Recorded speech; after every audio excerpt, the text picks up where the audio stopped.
ஹாலிடேஸ்னாலே அது நம்ம ஜிடி ஹாலிடேஸ் தான். GT holidays, south India's #1 travel brand.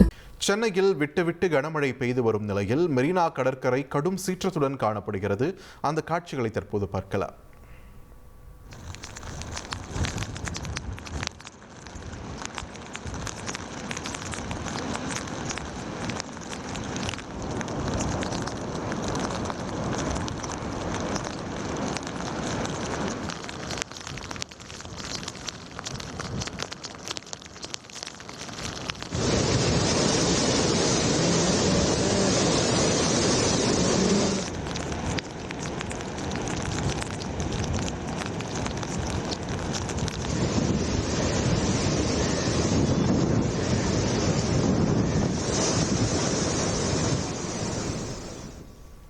தொடர்ந்து இது குறித்து கூடுதல் விவரங்களுடன் இணைகிறார் எமது செய்தியாளர் ரமேஷ்.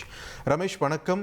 இப்போ மெரினா கடற்கரையில் வழக்கமாக இருக்கக்கூடிய கூட்டம், இந்த மாதிரியான தருணங்களில் புயல் சின்னம் இருக்கிறது, காற்றழுத்த தாழ்வுமண்டலம் இருக்குன்னா வந்து ஃபோட்டோ எடுக்கலாம், ரீல்ஸ் எடுக்கலாம்னு ஒரு கூட்டம் கண்டிப்பாக வரதான் செய்யுது. ஸோ இந்த கட்டுப்பாடுகள் எப்படி அங்கே வந்து செயல்படுத்திட்டு வராங்க காவல்துறை?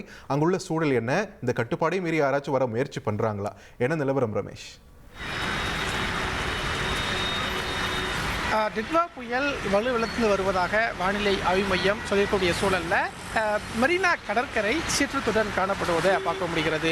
முகத்துவாரம் பகுதியிலையும் சரி, மெரினா மற்றும் பட்டினப்பாக்கம் கடற்கரை ஓரங்கள்லையுமே இந்த கடல் அலையின் சீற்றம் அதிகமாக இருப்பதை பார்க்க முடிகிறது. நேற்றைய தினம் இந்த மெரினா கடற்கரைக்கு பொதுமக்கள் வருவதற்கு தடை விதிக்கப்பட்டிருந்தது. இந்த தடை 2வது நாளாக இன்றைய தினமும் தொடர்கிறது.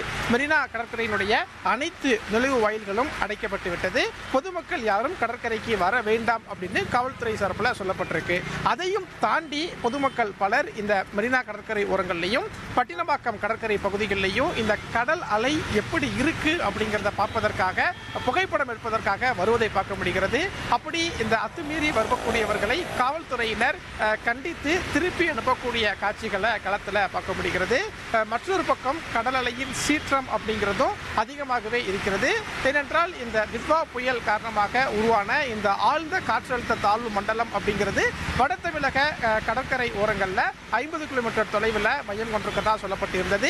இன்றைக்கு நண்பகலில் அது 30 கிலோமீட்டர் வரைக்கும் அந்த தூரம் இருக்கும் அப்படின்னு வானிலை ஆய்வு மையம் சொல்லியிருந்தது. இதன் காரணமாக தான் இந்த கடல் அலையின் சீற்றம் அப்படிங்கிறது அதிகமாக இருக்கிறது.